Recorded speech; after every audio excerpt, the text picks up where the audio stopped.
Hi friends, good morning everyone.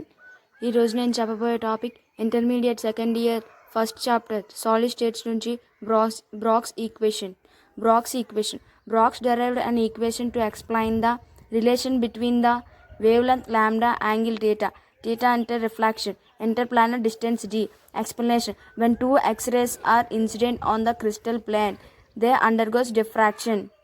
The wavelength diffracted from the lattice point of crystal may have constructive interference or destructive. Equation అనేది మెయిన్గా two crystal planes మధ్య ఉన్న డిస్టెన్స్ని చూపించడానికి బ్రాక్స్ equation derive చేస్తుంది అనమాట.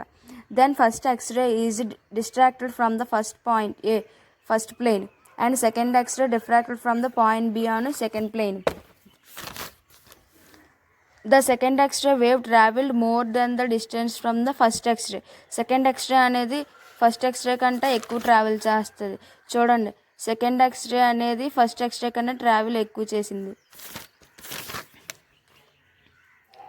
The extra distance travel from the second X-ray is BD plus BC. Second X-ray extra travel చేసింది కదా, అదే బీడీ బీసీ ఎక్స్ట్రా ట్రావెల్ చేసింది.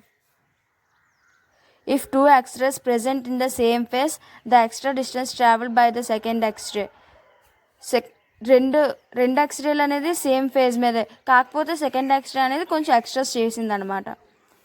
Is equal to the integral multiple of the wavelength of X-ray. ఇప్పుడు Bragg's equation derive చేద్దాం.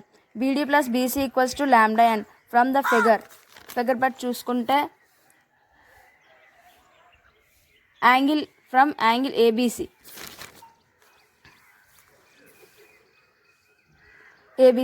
Sign theta BC by AB.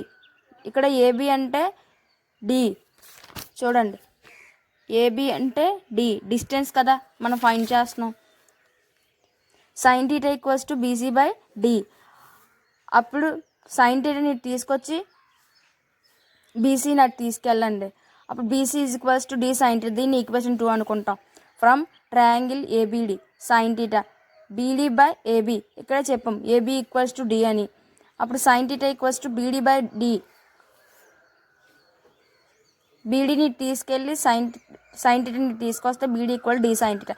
దీన్ని equation 3 అనుకుంటాం. From equation 2 and 3 BD plus BC equals to d sine theta plus d sine theta. BD plus BC 2d sine theta, d sine theta plus d sine theta కలిపితే 2d sine theta. From equation 4 substitute in equation 1. Equation 4 అనేది equation 1లో substitute చేయాలి. BD plus BC equals to n lambda. BD plus BC equals to n lambda. BD plus BC అంతే ఎంత ఇక్కడ 2d sine theta, కాబట్టి 2d sine theta equals to n ల్యాండా.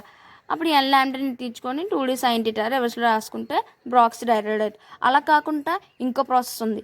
Equation 2 and equation 3 substitute in equation 1. Equation 2ని equation 3ని equation 1లో substitute చేయాలి. చేస్తే d sine theta plus d sine theta equals to n lambda. 2d sine theta equals to n lambda. N ల్యాండా equals 2d sine theta అంటే రివర్స్లో రాసుకుంటాం. Where lambda అనేది వేవ్ లెంత్, థీటా అంటే యాంగిల్, డి అంటే distance, interplanar distance, n అంటే number of order of diffraction. అంతే. These equation is derived from Bragg's equation. ఇది నా వీడియో మీకు నచ్చినట్లయితే లైక్ చేయండి.